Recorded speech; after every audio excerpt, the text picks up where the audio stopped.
Time now for sports on 104.7 The Cave. Here's Ned Reynolds. Mike, the intern, Ned Reynolds, back in the studio on a rainy, wet Thursday. What the hell is this? All right, so not good weather. I know we're not a weather show, but I got to say it, not a good weather week for you to have a nice little baseball tournament in your hometown, is it, Ned? It is not, and it certainly played havoc with what's going on. You're making reference, of course, to the Missouri Valley Conference tournament over at Hammons Field. But right now, they are in a semblance of keeping within the schedule. That may all change today because we are having rain coming down. Like, we really needed the rain, didn't we? No, I got to tell you, I walked out in the backyard of my house, and I live in a real small house, and squished all the way around it. I've never had that happen before. That's how soggy the ground is. Anyway, that's beside the point. They'll try to get the schedule in today. It's probably going to be disrupted. But it is pretty good news because the Bears are undefeated. Now, how about this? Missouri State completed a game they started on Tuesday, completed it in about 8 minutes yesterday. It's all they had, the ninth inning, and beat Illinois State 9-4. That put the Bears into the double elimination round. It also put them up against the number one seed in the tournament, Southern Illinois. So the Bears played Southern Illinois. Sun was out, beautiful afternoon yesterday, and the Bears made it more beautiful. Mason Hull had 2 home runs in the ball game. The Bears were bashing the ball all over the lot and got a 5-1 victory over Southern Illinois. That's a big, big win. Forrest Barnes from Ozark, Missouri, threw, and this is a rarity, a complete game. All 9 innings. Man. That says something. What a hell of a game. So that puts the Bears in the winner's bracket. Now, here's a team that's seeded 6th and has had a star-crossed year with injuries, but they are in the winner's bracket. Their next game, as of now, is scheduled for tomorrow, Friday, in the afternoon against the loser of one of the first-round games today. That's if they play today. That's very problematic. Now, judging from this forecast, rain might end maybe this afternoon, maybe this evening somewhere. And those folks in Hammons Field do a pretty doggone good job of drying things out. So we'll have to see what happens. Maybe they'll get the schedule in. We'll have to wait and see. But right now, the Bears play at 1 o'clock tomorrow afternoon. So I guess in a weird off chance, the rain and this crappy weather has been actually helping the Bears. So keep it coming, Mother Nature. On the prep side of the diamond, have any of the teams punched a ticket to the state finals yet? Well, yes. We had the quarterfinal round in classes 1 and 2 yesterday. Class 1, Southwest Missouri completely eliminated. Norwood and Billings were both beaten in their baseball competition. Norwood played here. The game with Oran and Norwood was played at Hillcrest on artificial turf. Billings got their game in, lost it to to St. Elizabeth 14-0. Class 2 had a tremendous matchup. Gainesville, a really good team, and Marionville, the defending state champion. There will be a new Class 2 state champion. Marionville was beaten yesterday 2-1. Ugh.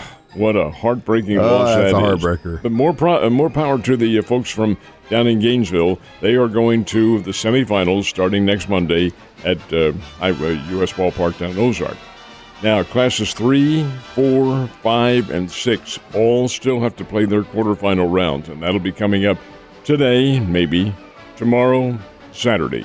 And then we'll find out the rest of the fields going in.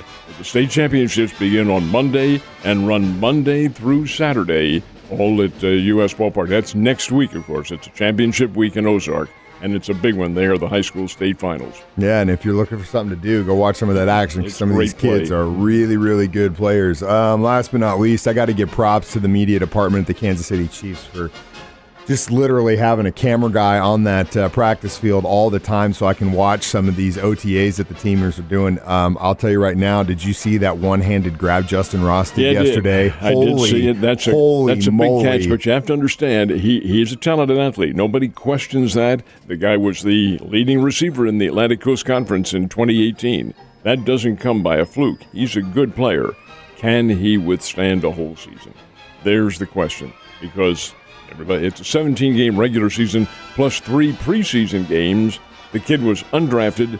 He's had a spinal fusion. He's had a broken foot. Kid can play, no question about that. Can he withstand? That's the question that I hope he think can, everybody man. has. And that's what the Chiefs have to ask themselves if he keeps a place on the roster. Mm-hmm. And there's a lot of guys fighting for that place on that 53-man roster. What's the schedule for the OTAs? Well, the OTAs wind up today. That's the first two. Mm-hmm. That's for the rookies and the free agents and so forth. Next week, they have a session of four OTAs. They're not mandatory. The veterans don't have to show up. But that's 4 days, and I think the dates are, something like June the 7th through the 10th, something like that. So that's the latter part of next week. Then they have the 3-day mini camp, and that is mandatory for all 90 players, and that's June 14th through the 16th. Then they break, get ready for camp in St. Joe, and that'll be coming up the latter part of July and early August. Blowing my mind we're getting that close. But, hey, you ain't going to hear me complaining. Football's coming back. Blues are in Colorado. It's a must-win. They've got to win them all. But that started yesterday. Were they able to accomplish that feat? They were, with just an utterly unbelievable comeback that really kind of surprised the daylights out of me. Colorado had a 3-0 lead in the second period. Blues came back, scored a goal. It was 3-1 going into the third. St. Louis, I remarked to myself watching it alone, that, hey, the Blues are playing much more aggressive hockey than the Avalanche is. They deserve more, and sure enough, they got it. And with 56 seconds remaining in the regulation period, the Blues tied the game at 4-all. Colorado had a 4-3 lead. And the Blues tied it, sent it to overtime, and 3 minutes into the overtime, the Blues win 5-4. That's a great comeback. Still, as you mentioned, they have to win everything, including tomorrow night when they play back in St. Louis again. And that would force a Game 7 if that were to happen. And that Game 7 would be back in Colorado again. But I'm telling you, the Blues played very well, very aggressive hockey. We've talked about this time and again. Colorado is a quicker team, but St. Louis is a physical team. And with that physique, they were able to take Colorado, at least for last night, out of their game plan late. And the Avalanche could not respond. They made some key mistakes on defense. St. Louis made them pay for it. Very nice win for the Blues coming from behind. Can't believe it. Well, hey, you know what I always say about the teams I root for? Give me a season to root for, and that's all I can ask. And the Blues have definitely done that, and they're not going to go down. They're not going to take it lying down, Ned. Hopefully they can get a win in St. Louis. Crazy to think that last night the only baseball team in Missouri, at least on the pro level, was Springfield Cardinals playing. Did they get a win? They did, and I guess it was dry down in Tulsa. It didn't dry anywhere else. I don't know how the hell that's possible. There must have just been a giant circle around the town. Well, of course, they're several hours west of us, and the low pressure, this is not a weather show, but the low pressure is moving past. Anyway, One Oak Park is where the Tulsa Drillers play. It's a relatively new stadium, been around now for about 8-9 years, somewhere around there. And the Springbirds went in there and won last night, 7-4. They're one of the new additions that we talked about, one of the new call-ups, did play last night. Mason Wynn played at shortstop and was 1 for 3 with an RBI. That's pretty doggone good. But maybe that's infectious because the Cardinals responded well, got a number of hits. Some key RBI hits from Jordan Walker and company, and a 7-4 win over the Tulsa Drillers. They'll play again tonight, and then they play 2 tomorrow night to make up for a rainout on Tuesday. Man, busy weekend for those guys. It was kind of a low-scoring game last night in the NBA playoffs, wouldn't you say? In the sense it was, there was more defense, and defense in the NBA is also known as thuggery. Boy, these guys are beating the hell out of each other, and nothing is called. But honestly, you know what though? If we're gonna go down that road, I would lean to the side of let him play. I mean, you can't punch a guy in the face, but let him play, especially at this level. Ticky-tacky stuff is going to cost situations, and you don't want that. Except let him play. Some of this is not ticky-tacky stuff. I mean, there are guys charging down the lane, players moving from position to take charges, which shouldn't be. They should be blocks, but over and above all that, they do they being the officials, do let them have physical contact. And it's more like a football game than it is basketball. Having said all that, Celtics win 93-80, and Boston played the better game. I've said on this show a number of times, I really feel like Boston and Golden State are the best teams in these conferences, in these playoffs, I should say. Boston and Miami are a very good matchup.